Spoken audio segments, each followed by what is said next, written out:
എല്ലാവർക്കും exam winner Malayalam ക്ലാസ്സിലേക്ക് സ്വാഗതം. It's me Jobin. അപ്പോൾ മക്കളെ, നമ്മുടെ 5ാം ക്ലാസ്സിൽ മലയാളം സെക്കൻഡിൽ നമുക്ക് പഠിക്കാനുള്ള PS രാഗേഷിൻ്റെ മനോഹരമായ ചാപ്റ്ററാണ് ഭൂമിക്കു വേണ്ടി. അപ്പം ഭൂമിക്ക് വേണ്ടി നമ്മൾ നിലനിൽക്കേണ്ടതിൻ്റെ പ്രാധാന്യത്തെ വ്യക്തമായി അവതരിപ്പിക്കുകയാണ് ഈ പാഠഭാഗം, അല്ലേ? ഇവിടെ ഒരു പെൺകുട്ടി തൻ്റെ ഭൂമിയുടെ നിലനിൽപ്പിനു വേണ്ടി പ്രകൃതിയെ ഇല്ലാതാക്കുന്ന തെറ്റായ മനുഷ്യ സമീപനങ്ങൾക്കെതിരെ ശക്തമായി ഒറ്റയാൾ പോരാട്ടം നടത്തുകയും എന്നാൽ അവളെ അഭിനന്ദിക്കാൻ വേണ്ടി അവളോടൊപ്പം ചേർന്ന് സമരം ചെയ്യാൻ വേണ്ടി ഒരുപാട് ആൾക്കാർ ഒരുമിച്ച് കൂടുകയും ചെയ്യുന്ന, ഭൂമിയുടെ സ്ഥിതി സമത്വത്തിന് വേണ്ടി വാദിക്കുന്ന മനോഹരമായ ചാപ്റ്ററാണ് ഭൂമിക്ക് വേണ്ടി PS രാഗേഷ്. അപ്പം നമ്മൾ ഈ ഒരു ക്ലാസ്സിലൂടെ നമ്മൾ ഈ ചാപ്റ്റർ അങ്ങ് സെറ്റാക്കാൻ പോവുകയാണല്ലേ. നമ്മൾ കേട്ടില്ലേ ഈ പാട്ട് കേട്ട പോലെയാണ് ഈ ഒരു പാഠഭാഗത്തിൻ്റെ ആശയം. ഏതാ അറിയോ? ഇനി വരുന്നൊരു തലമുറയ്ക്കിന്നിവിടെ വാസം സാധ്യമോ, മലിനമായ ബലാശയം അതിമലിനമായൊരു ഭൂമിയും, അല്ലേ? ഇനി വരുന്ന തലമുറയ്ക്ക് ഇവിടെ വസിക്കുവാൻ കഴിയുമോ എന്നതാണ് ഇന്നത്തെ ചോദ്യം. കഴിയണം. ഈ പ്രകൃതി നമ്മുടെ സ്വന്തമായ ഒരു കാര്യമല്ല. നമ്മുടെ വീട്ടിൽ പോയിട്ട് ലോക്കറിലിട്ട് പൂട്ടി വെക്കേണ്ട സംഗതിയല്ല പ്രകൃതി എന്ന് പറയുന്നത്, പ്രപഞ്ചം എന്ന് പറയുന്നത്. ഇത് ഇനി വരുന്ന ലോകത്തിനും കൂടി അവകാശപ്പെട്ടതാണ്. നമ്മൾ കുറച്ച് വർഷം ഇവിടെ ജീവിക്കുന്നു, പിന്നെ ഇവിടെ നമ്മൾ മരിച്ചു കടന്നു പോകുന്നു. അപ്പോൾ നമ്മളിവിടെ ജീവിക്കുമ്പോൾ ഈ പ്രകൃതിയെ സ്നേഹിച്ചുകൊണ്ട് പരിപാലിച്ചുകൊണ്ട്, ഈ കാലാവസ്ഥയെ സ്നേഹിച്ചുകൊണ്ട് പരിപാലിച്ചുകൊണ്ട് നമ്മൾ കടന്നു പോകേണ്ടിയിരിക്കുന്നു. ഈ ആവശ്യകതയെ, മണ്ണ് മലിനമാക്കരുതെന്ന് പറയുന്ന, കാലാവസ്ഥയെ നശിപ്പിക്കരുതെന്ന് പറയുന്ന ഈ ആവശ്യകതയെ ഉന്നയിച്ചുകൊണ്ട് ഒറ്റയാൾ പോരാട്ടം, ഒരു സ്കൂൾ വിദ്യാർത്ഥി നടത്തുന്ന പോരാട്ടവും തുടർന്ന് മറ്റു പല വിദ്യാർത്ഥികളും ഇവളെ അഭിനന്ദിക്കുവാനും പ്രോത്സാഹിപ്പിക്കുവാനും കൂടെ കൂടുന്നതും മറ്റു പല സ്ഥലങ്ങളിൽ നിന്നും ഒരുപാട് ആൾക്കാർ ഈ സമരത്തിൽ പങ്കുചേരുന്നതുമായ പ്രകൃതിയെ സംരക്ഷിക്കണമെന്ന വലിയ ആശയം വിളിച്ചു പറയുന്ന മനോഹരമായ പാഠഭാഗമാണ് ഇത് മക്കളെ, ഭൂമിക്ക് വേണ്ടി. അപ്പം നമുക്ക് സെറ്റാക്കാം, തുടങ്ങാം. അവധിക്കാലം കഴിഞ്ഞു. സ്വീഡൻ്റെ നിരത്തുകളിൽ യൂണിഫോം ഇട്ട് ബാഗും തൂക്കി നടന്നും സൈക്കിൾ ചവിട്ടിയും വീണ്ടും കുട്ടികൾ പ്രത്യക്ഷപ്പെട്ടു തുടങ്ങി, അല്ലേ? അവധിക്കാലം കഴിഞ്ഞു. ഇപ്പോൾ ഒരു അവധിക്കാലം കഴിഞ്ഞ് സ്കൂൾ തുറക്കുകയാണ് ഇതിൻ്റെ അടിസ്ഥാനപരമായ കാര്യം. ഇപ്പോൾ സ്കൂൾ തുറക്കുന്നു ഇവിടെ, അതാണ് ഇവിടെ സ്റ്റാർട്ട് ചെയ്യുന്നത്. അതായത് അവധിക്കാലം കഴിഞ്ഞു, സ്കൂളുകളെല്ലാം തുറന്നിരിക്കുന്നു. സ്വീഡൻ്റെ നിരത്തുകളിൽ യൂണിഫോം ഇട്ട് ബാഗും തൂക്കി നടന്നും സൈക്കിൾ ചവിട്ടിയും വീണ്ടും കുട്ടികൾ പ്രത്യക്ഷപ്പെട്ടു തുടങ്ങി. ഇപ്പം സ്വീഡൻ്റെ നിരത്തുകളിൽ കുട്ടികൾ പ്രത്യക്ഷപ്പെടുകയാണ്, സൈക്കിൾ ചവിട്ടിയിട്ടും അവിടെ ജീവിച്ചുമൊക്കെ ആൾക്കാർ ആ സ്വീഡൻ്റെ നിരത്തുകൾ. അപ്പോൾ സ്വീഡനിൽ വെച്ചാണ് കഥ നടക്കുന്നത്, അല്ലേ? ഈ സംഗതി നടക്കുന്നത് സ്വീഡനിൽ വെച്ചാണ്. ഇപ്പോൾ സ്കൂൾ തുറന്നു, കുട്ടികളൊക്കെ അവിടെ നിന്ന് ഇങ്ങനെ ആർമാദിച്ച് പോവുകയാണ് സൈക്കിളൊക്കെ ചവിട്ടി. സ്റ്റോക്ക്ഹോം നഗരത്തിലാണ് സ്വീഡൻ്റെ പ്രൗഢമായ പാർലമെൻറ്റ് മന്ദിരം. ഇപ്പോൾ സ്റ്റോക്ക്ഹോം എന്ന് പറയുന്ന നഗരത്തിലാണ്, ടൗണിലാണ് സ്വീഡൻ്റെ പ്രൗഢമായ പാർലമെൻറ്റ് മന്ദിരം, മന്ത്രിമാർ താമസിക്കുന്ന സ്ഥലം അവിടെയാണ്. അതിൻ്റെ അകത്തളത്തിലാണ് ജനപ്രതിനിധികൾ ദ്വീപ് രാഷ്ട്രത്തിൻ്റെ ചട്ടങ്ങൾ ചമയ്ക്കുന്നത്, അല്ലേ? അപ്പം സ്വീഡൻ്റെ സ്റ്റോക്ക്ഹോം നഗരത്തിലാണ് അവിടുത്തെ പാർലമെൻറ്റ്, അവിടെയാണ് അവിടുത്തെ ഭരണാധികാരികളൊക്കെ ഉള്ളത്. എത്രയെത്ര ചർച്ചകളാണ് അരങ്ങേറുന്നത്. ഒരുപാട് ചർച്ചകൾ അവിടെ അരങ്ങേറിക്കൊണ്ടിരിക്കുകയാണ്. പക്ഷേ ഭൂമിയുടെ ആരോഗ്യത്തെക്കുറിച്ച് ആരെങ്കിലും ഒരാൾ അതിനുള്ളിൽ തല പുകയ്ക്കുന്നുണ്ടോ, അല്ലേ? ഭൂമിയുടെ ആരോഗ്യത്തെക്കുറിച്ച് ആരെങ്കിലും അവിടെ ചർച്ച ചെയ്യുന്നുണ്ടോ?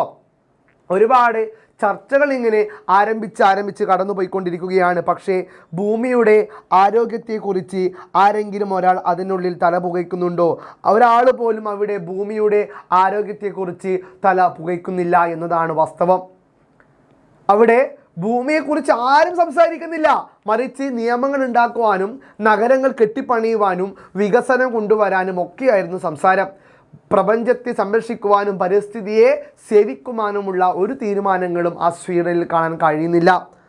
ആ അവസരത്തിൽ ഒരു മാറ്റം സൃഷ്ടിക്കാൻ വേണ്ടിയാണ് ഒരു പെൺകുട്ടി ഒരു പോസ്റ്ററുമായി ആ നഗരത്തിൽ പ്രത്യക്ഷപ്പെടുന്നത്. ഒരു സ്കൂൾ വിദ്യാർത്ഥിനി സ്കൂൾ യൂണിഫോം ധരിച്ചുകൊണ്ട്. നോക്കാം നമുക്ക്. ഒരു മാറ്റം ഉണ്ടാക്കാൻ സാധിക്കാത്തത്ര നിസ്സാരക്കാരല്ല ആരും, അല്ലേ? നമ്മൾ വിചാരിച്ച എന്തു മാറ്റവും ഇവിടെ കൊണ്ടുവരാൻ പറ്റും. പക്ഷെ നമ്മൾ വിചാരിക്കില്ല. നമ്മുടെ സുഖത്തിന് വേണ്ടിയും നമ്മുടെ സൗകര്യങ്ങൾക്ക് വേണ്ടിയും ഇങ്ങനെ അലഞ്ഞുകൊണ്ടിരിക്കുകയാണ്. ഇപ്പോൾ ഇവിടെ ഒരു മാറ്റം കൊണ്ടുവരണം എന്നാണ് ഈ പാഠഭാഗത്തിലൂടെ പറയുന്നത്. ജീവിതശൈലിയിൽ കൊണ്ടുവരുന്ന കൊച്ചു കൊച്ചു മാറ്റങ്ങൾക്ക് പോലും മലിനീകരണം വലിയ അളവിൽ കുറയ്ക്കാൻ കഴിഞ്ഞേക്കാം അല്ലേ. ജീവിതശൈലിയിൽ നമുക്ക് ഒരുപാട് മാറ്റങ്ങൾ കൊണ്ടുവരണം. ജീവിതശൈലിയിൽ കൊണ്ടുവരുന്ന കൊച്ചു കൊച്ചു മാറ്റങ്ങൾക്ക് പോലും മലിനീകരണം വലിയ അളവിൽ കുറയ്ക്കാൻ കഴിഞ്ഞേക്കാം. ജീവിതശൈലിയിൽ കൊണ്ടുവരുന്ന മാറ്റത്തിൽ മലിനീകരണം നമുക്ക് മാറ്റാൻ കഴിയും. നമ്മുടെ പ്ലാസ്റ്റിക് വെള്ളം കുടിച്ച് വാട്ടർ ബോട്ടിൽ വലിച്ചെറിയുന്നു, മിഠായി തിന്നു പ്ലാസ്റ്റിക് കവർ വലിച്ചെറിയുന്നു, നമ്മുടെ ഫുഡ് വേസ്റ്റ് ഇങ്ങനെ വലിച്ചു കളയുന്നു, പിന്നെയോ നഗരങ്ങളിലെ കെട്ടിട അവശിഷ്ട വേസ്റ്റുകളും വലിച്ചെറിയുന്നു.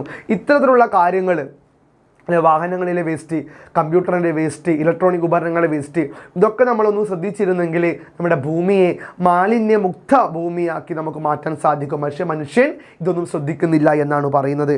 എന്നാൽ ഇപ്പോഴത്തെ സാഹചര്യത്തിൽ ഒറ്റപ്പെട്ട ഇടപെടലുകൾ കൊണ്ടായില്ല, കൂട്ടായ പ്രവർത്തനങ്ങൾക്ക് ഭരണകൂടങ്ങൾ തന്നെ മുൻകൈ എടുക്കണമല്ലേ. എന്നാൽ ഇപ്പോഴത്തെ സാഹചര്യത്തിൽ ഒറ്റപ്പെട്ട ഇടപെടലുകൾ കൊണ്ടായില്ല, കൂട്ടായ പ്രവർത്തനങ്ങൾക്ക് നമ്മളെല്ലാവരും ഒരുമിച്ച് കൂടണം. കൂട്ടായ പ്രവർത്തനങ്ങളാണ് ആവശ്യം. ഭരണകൂടങ്ങൾ തന്നെ മുൻകൈ എടുക്കണം. അപ്പോൾ കൂട്ടായ പ്രവർത്തനങ്ങൾക്ക് ഭരണകൂടങ്ങൾ മുൻകൈ എടുക്കണം എന്നാണ് പറയുന്നത്. ഭൂമിക്ക് വേണ്ടി നിയമങ്ങൾ നിർമ്മിക്കപ്പെടണം. ഭൂമിക്ക് വേണ്ടിയുള്ളതാകണം നിയമങ്ങൾ, അങ്ങനെ നിർമ്മിക്കപ്പെടണം എന്ന് പറയുന്നു. ആഗോള താപനത്തിൽ ഭൂമി ഉരുകുന്നത് ജനപ്രതിനിധികൾ അറിയുന്നില്ലെങ്കിൽ അവരുടെ ശ്രദ്ധ ക്ഷണിക്കാൻ ഗ്രേറ്റ ട്യൂൻബർഗ് തയ്യാറെടുത്തു അല്ലേ. ഭൂമി ഉരുകുന്നത് ജനപ്രതിനിധികൾ അറിയുന്നില്ലെങ്കിൽ അവരുടെ ശ്രദ്ധ ക്ഷണിക്കാൻ ഗ്രേറ്റ ട്യൂൻബർഗ് തയ്യാറെടുത്തു. അപ്പോൾ ഗ്രേറ്റ ട്യൂൻബർഗ് എന്ന് പറയുന്ന പെൺകുട്ടി തയ്യാറെടുക്കുകയാണ് ഇവിടെ. 2018 ഓഗസ്റ്റ് 20 അല്ലേ, 2018 ഓഗസ്റ്റ് 20 പാർലമെൻറ്റ് മന്ദിരത്തിന് മുന്നിൽ കല്ലുപാകിയ നിരത്തിൽ ഒറ്റയ്ക്കൊരു പെൺകുട്ടി. അവൾ സ്കൂൾ യൂണിഫോം ധരിച്ച് മുടി ഇരുവശത്തും പിന്നിട്ടിരുന്നു. പുസ്തക സഞ്ചി തൊട്ടെടുത്ത് ചാരി വെച്ചു.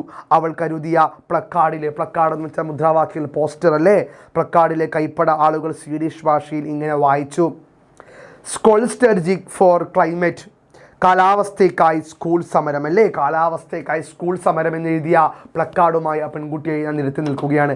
മക്കൾ എന്താ പറയുന്നത് ഇവിടെ? ഗ്രേറ്റ ട്യൂൻബർഗ് എന്ന് പറയുന്ന, ഇവിടെ പേരിതാ, ഗ്രേറ്റ ട്യൂൻബർഗ് എന്ന് പറയുന്ന ഒരു പെൺകുട്ടി പ്ലക്കാർഡുമായി ഇങ്ങനെ നിൽക്കുകയാണ് അല്ല കുഞ്ഞുമക്കളെ. എന്താണ് ഗ്രേറ്റ ട്യൂൻബർഗ് എന്ന് പറയുന്ന പെൺകുട്ടി പ്ലക്കാർഡുമായി ആ നഗരവീതി നിൽക്കുന്നുണ്ട്. അവൾ എന്തിനാണ് അവിടെ നിന്നത്?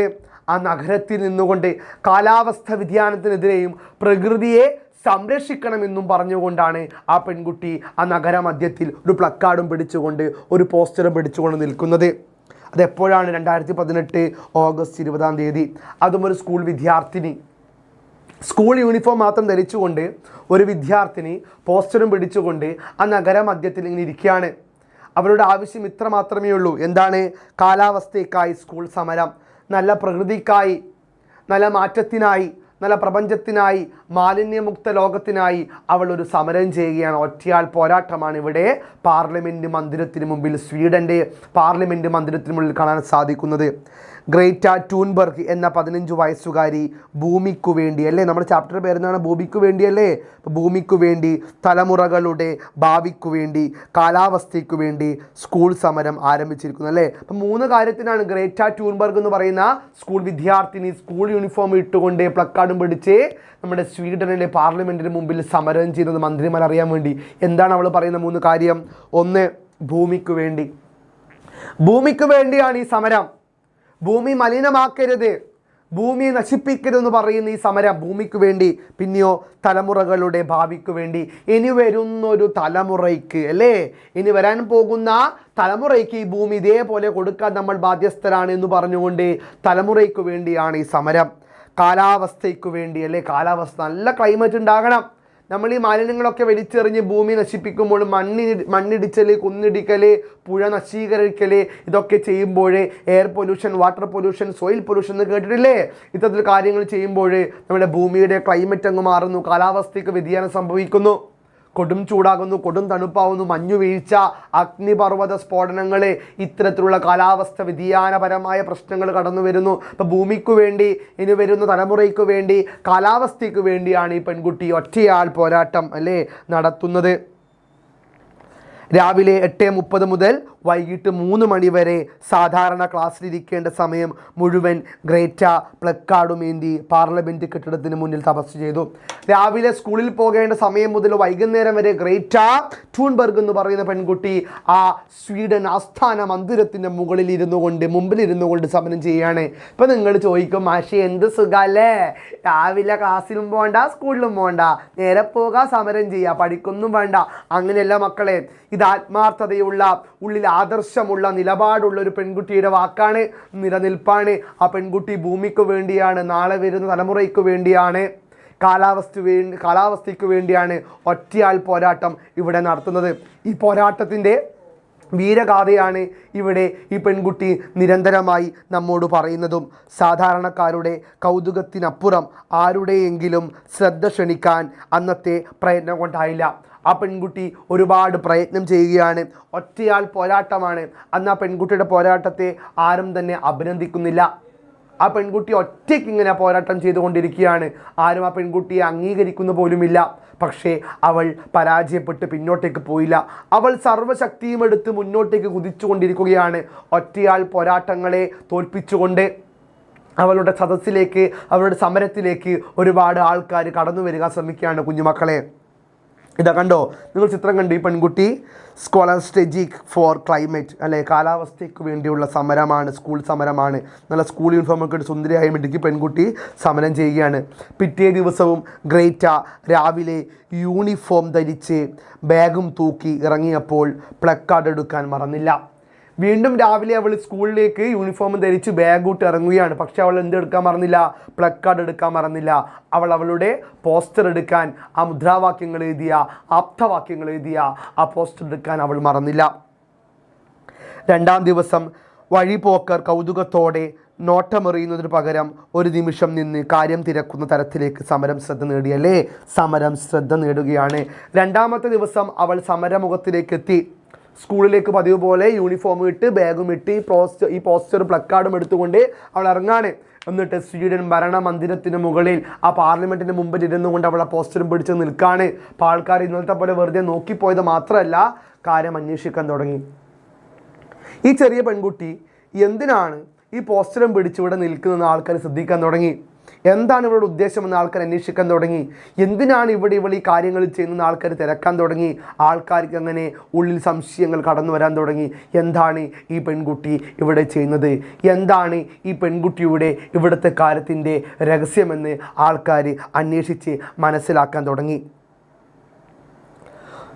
അന്ന് മടങ്ങുന്നതിന് മുമ്പ് തന്നെ ഗ്രേറ്റയ്ക്ക് കുറച്ച് കൂട്ടുകാരെ കിട്ടി, അല്ലേ? അന്ന് ഗ്രേറ്റയ്ക്ക് കുറച്ച് കൂട്ടുകാരെ കിട്ടി. അവൾക്ക് കാര്യങ്ങൾ സംസാരിക്കാൻ വേണ്ടി, അവളുടെ തീരുമാനങ്ങൾക്കൊപ്പം, അവളുടെ അറിവിനൊപ്പം, അവളുടെ സമരത്തിനൊപ്പം കൂട്ടുനിൽക്കാൻ കുറച്ച് കൂട്ടുകാരും കൂടി ആർക്ക് കിട്ടി?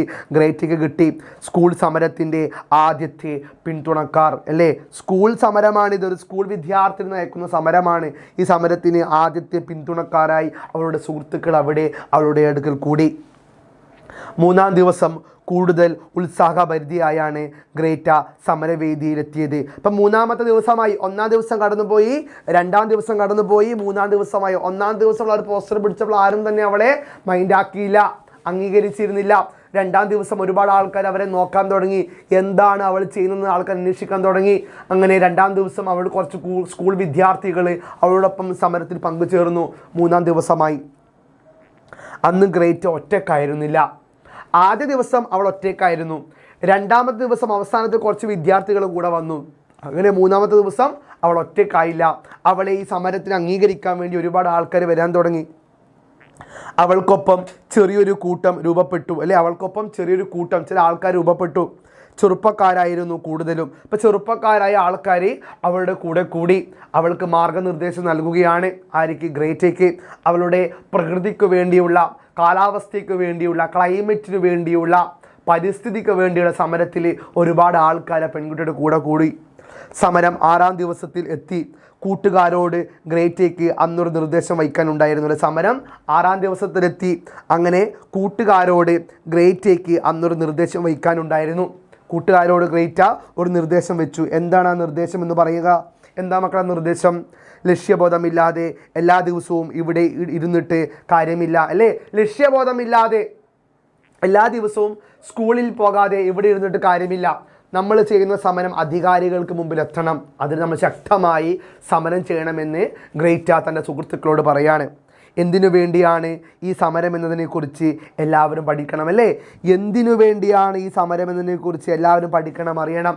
നമ്മൾ സ്കൂൾ വിദ്യാർത്ഥികൾ ഇവിടെ പാർലമെൻറ്റ് മന്ദിരത്തിന് മുന്നിൽ നയിക്കുന്ന ഈ സമരം എന്തിനു വേണ്ടിയാണെന്ന് എല്ലാവരും അറിയണമെന്ന് ഗ്രേറ്റ തൻ്റെ വിദ്യാർത്ഥികളായ സുഹൃത്തുക്കളോട് പറയാണ്.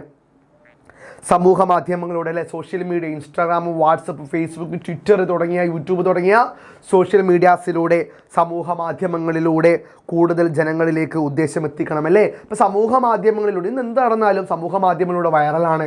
നമുക്കൊരു കാര്യം മറ്റുള്ളവരെ അറിയിക്കണമെങ്കിൽ നമ്മൾ യൂട്യൂബിലോ ഫേസ്ബുക്കിലോ ട്വിറ്ററിലോ വാട്സപ്പിലോ ഇൻസ്റ്റാഗ്രാമിലോ ഇട്ടാൽ മതി, ആൾക്കാർ അറിഞ്ഞോളൂ, അല്ലേ? അതേപോലെ സമൂഹ മാധ്യമങ്ങളിലൂടെ കൂടുതൽ ജനങ്ങളിലേക്ക് ഉദ്ദേശം എത്തിക്കണമെന്നതാണ് ആരുടെ ലക്ഷ്യമെന്ന് പറയുന്നത്.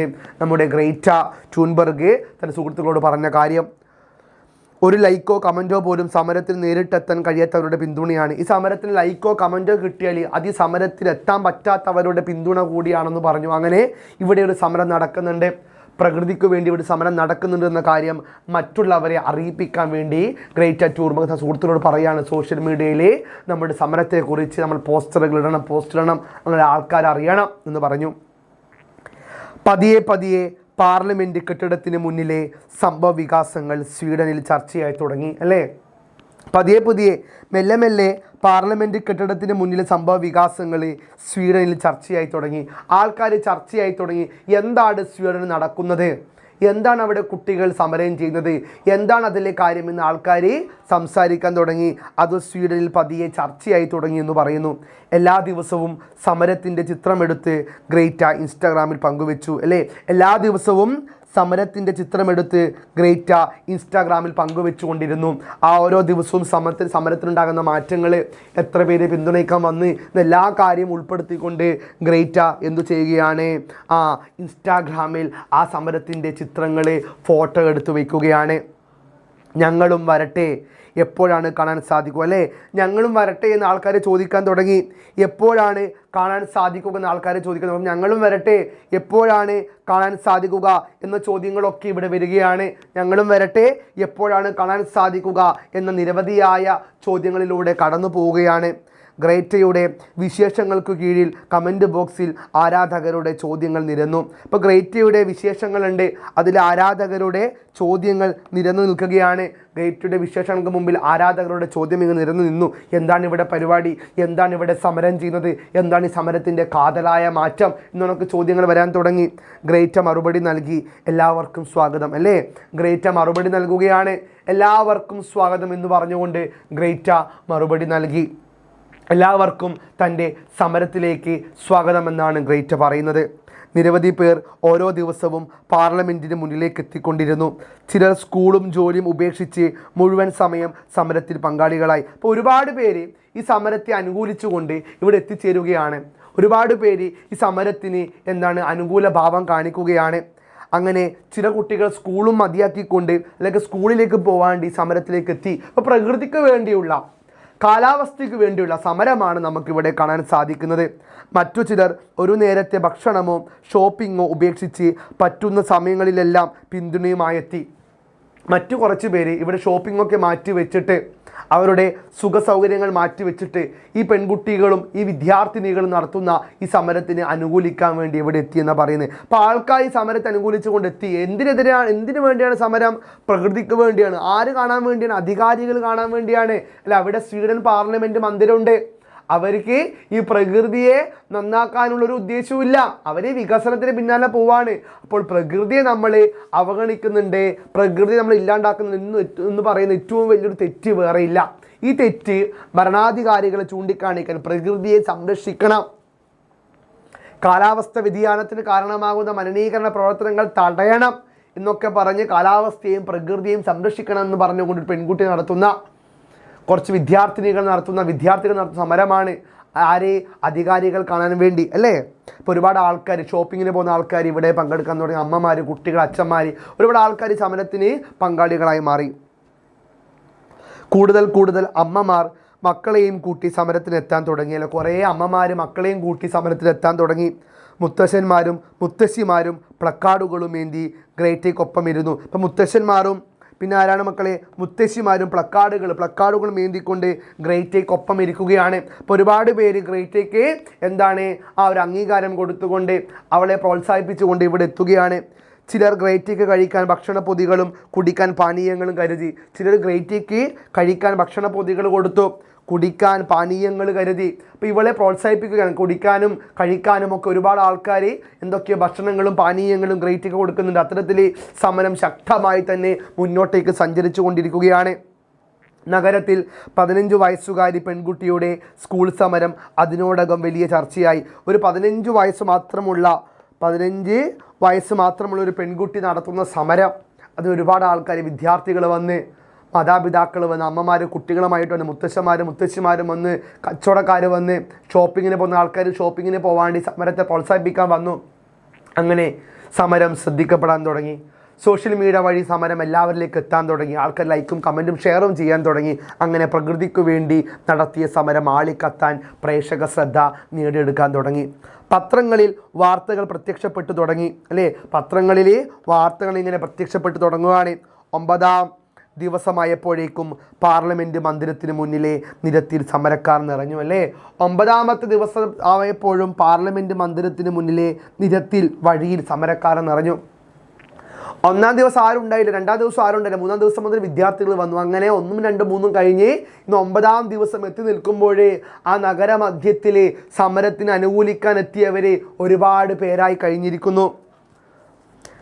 അതോടെ വേദി മാറ്റേണ്ടി വന്നു. ആൾക്കാർ കൂടിയപ്പോഴാ വേദി അവിടുന്ന് മാറ്റേണ്ടി വന്നു.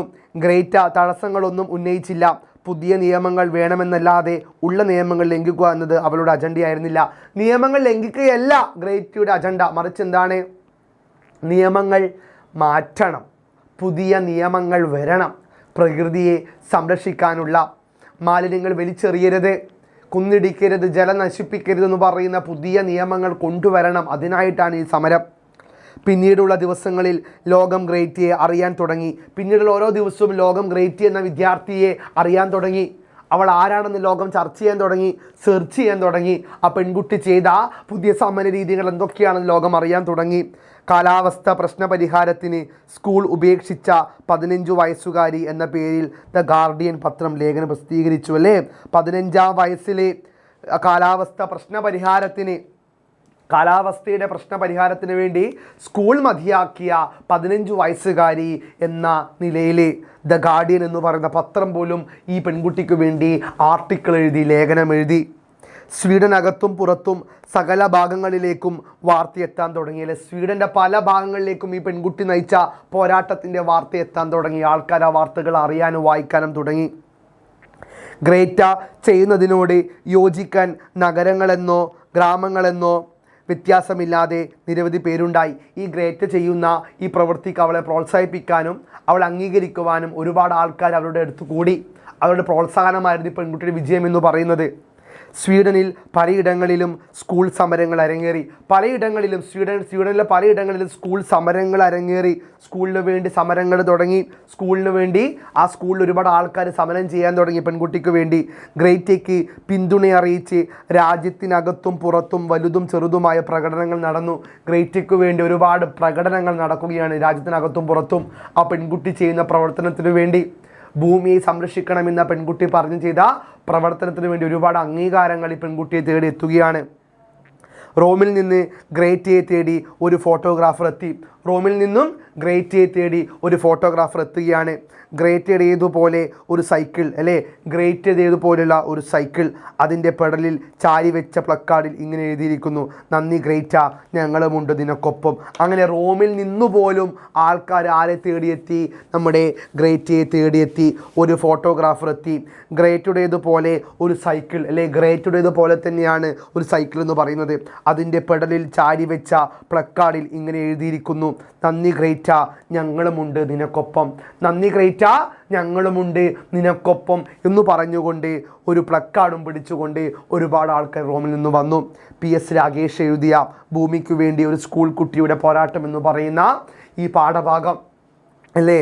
ഏതാണ് ഭൂമിക്ക് വേണ്ടി എന്ന് പറയുന്ന ഈ പാഠഭാഗം നമ്മോട് പറയുന്നത്? ഒരു പെൺകുട്ടി, ഒരു 15 വയസ്സുകാരി പെൺകുട്ടി സ്വീഡൻ ഭരണാധികാരികളുടെ കണ്ണു തുറക്കാൻ വേണ്ടി സ്വീഡൻ പാർലമെൻറ്റ് മന്ദിരത്തിൻ്റെ മുന്നിൽ ഒരു പ്ലക്കാർഡും പിടിച്ചുകൊണ്ട്, കാലാവസ്ഥയ്ക്ക് വേണ്ടി സ്കൂൾ കുട്ടികളുടെ സമരം എന്ന പേരിൽ ഒരു പ്ലക്കാർഡും പിടിച്ചുകൊണ്ട് പ്രകൃതിയെ സംരക്ഷിക്കണം, പ്രകൃതിയെ നശിപ്പിക്കരുതെന്ന് പറഞ്ഞുകൊണ്ടാണ് എന്താണ് മക്കളെ ഇവിടെ നടത്തുന്ന സമരം. ഈ സമരത്തിന് 1 മുതൽ 9 ദിവസം വരെ നോക്കുമ്പോൾ, 1-ാം ദിവസം ആരും വന്നില്ല.